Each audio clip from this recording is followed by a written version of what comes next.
Thank you for taking a few minutes to understand the relative antenna offset. This only applies to job sites that have been localized with Pocket 3D software version 12 or earlier, and now have upgraded to version 15 or higher.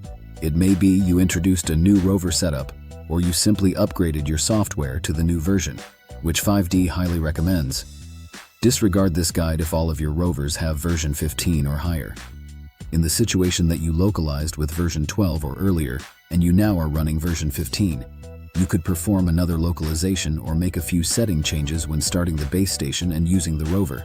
The two versions are visibly different, with version 15 having a toolbar on the right-hand side of the screen. You can also look at the About menu to see what version you are using. When starting the base station, the process does not change. Only you need to check the box in the final screen to use relative antenna offset before selecting the Finish button to start the base. As for the rover, connect it as usual.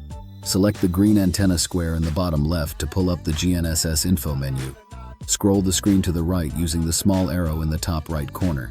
Select the Advanced tab and check the box to use relative antenna offset. Then select OK and check that your rover height is correct by staking out to a control point. Thank you for watching this guide created by 5D Solutions Incorporated. For additional resources and information, visit our website at 5dsolutionsinc.com.